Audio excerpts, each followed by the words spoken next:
I know you're looking at their defense, of course. I mean, you're probably not looking at their offense at all, but I mean, you know his reputation. I mean, is there anything about his game that stands out to you? Throws a really good ball. He can just make plays with his feet really well. He's just a good all-around quarterback. I've known him for a while, actually. I met him like my senior year with like the Elite 11, all that, like the thing in Oregon. So I've known him for a while. So he's a good dude. Has a good story. So. Hey Brad, what's your average release time this year? Like around 2.5 seconds or something like that? I don't know. Because it seems like you're getting the ball out faster than a year ago. Is that just because you're sort of seeing things quicker, or is the offense a little different? Offense is a little bit different. It's a lot more just shotgun passes. So last year, you guys saw there's a lot of under center, play action stuff, and just a lot of developing routes. We have a lot.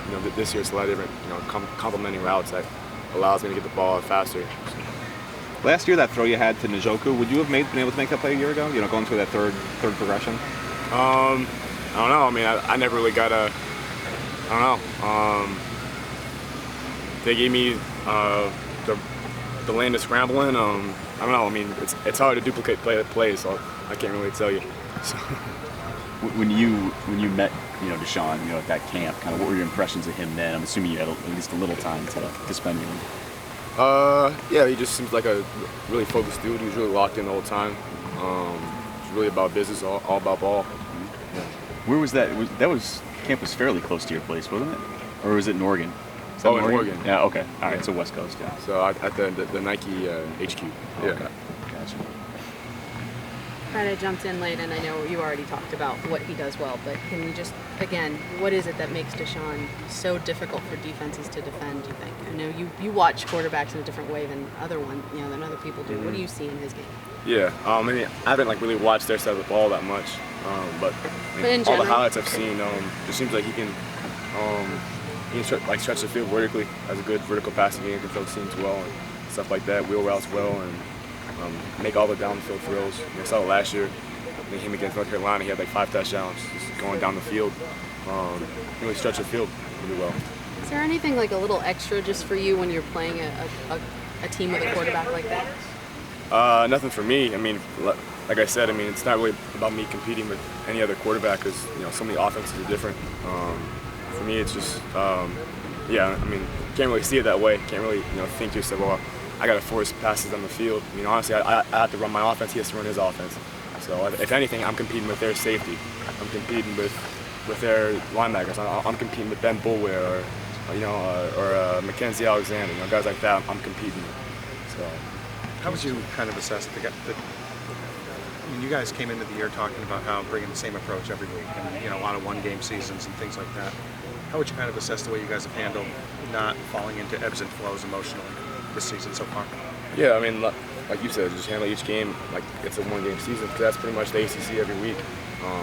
It's a hard game every week and you can't really dwell on anything and you can't really look too far ahead because the team you're playing that week might hit you right in the mouth.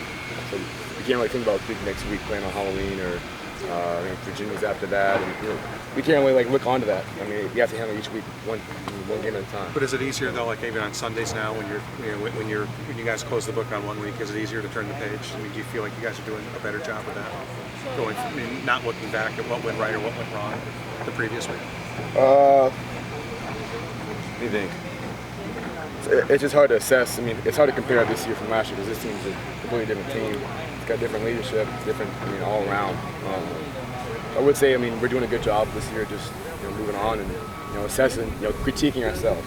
I think that's where it starts. There's a lot of guys who are unselfish in the fact that they aren't really pointing fingers or blaming other people. They're looking at their game and what they can do. They're not just watching the whole defense, the whole offense. They're saying, hey, I missed this tackle. I could have been better here on my technique or stuff like that. So it's a lot of guys just having good ownership and just owning up to it and not really pointing fingers. It's a big thing, especially on Sundays, like you said. Brad, what do you see from their secondary? You mentioned you've been watching them a lot. What do you see with their group? Some pretty athletic guys.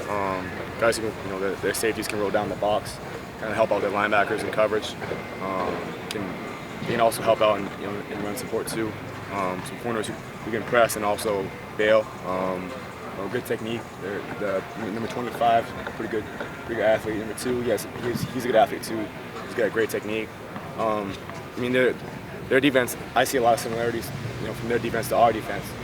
just the way that they roll their safeties, and just the way like their coverages work out. So a lot of similarities. In particular with McKenzie, what do you see with him?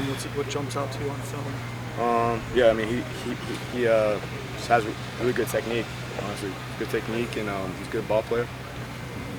Brad, when you haven't faced a team that you haven't seen before, how much of a filling out process does it take for you as a quarterback to take what you've seen on film? Obviously, you've got an idea, but then when it translates to when you get in there in the game, how much time does it usually take you? I mean, it's the same way every week, honestly. I mean, most teams that we play are completely different teams compared to last year, and guys get better each year. Same with Virginia Tech last week; it took some filling out.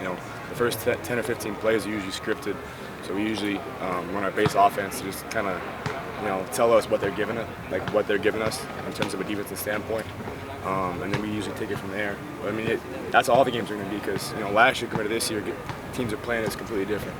Virginia Tech played us different this year. Florida State played us different this year, so we're just taking it. I mean, that's been pretty much our approach to it. Brad, I know it's all very much one game at a time. You guys have your sights set on the Coastal, but is there any talk at all about the opportunity that Saturday brings, considering that it's been such a long time that Miami's beaten a top 10 team? Or any talk about what it would mean to the program? I really look at that. I mean, it's just about the guys in our room right now. Just about them. And we're just focusing on Clemson, not focusing on the rankings or what Kirk Herbstreit is saying or what Chris Fowler is saying or what any of the analysts are saying, really. We're just focusing on what they're giving us on film, and we're taking it from there. What do you think it would mean if you guys were able to do what you want to do Saturday? I mean, we'll see what after Saturday. I mean, Saturday evening, we'll see. All right, guys, last question. Brad, one of the things that Clemson's been saying all week, Dallas Sweeney said this a couple times, is that you guys are pass first, pass first, a lot of passing. Is that almost praise you don't want to hear? It's just whatever the game calls for, honestly. If they're low in the box, we're gonna throw the ball. If they're playing coverage, we're gonna find ways to run the ball and get some good intermediate passes in there too. So it's all based off of what the defense is giving us. So if the D-line is standing up field hard, then we'll call some plays that will work around that. So it's all based on what the defense does, honestly. And did I mishear you? You said Watson is a good story. Did I mishear that? Oh yeah, and then just a good backstory with his mom, and he plays with her, and just has. I mean, he has a good heart. You can see when he plays.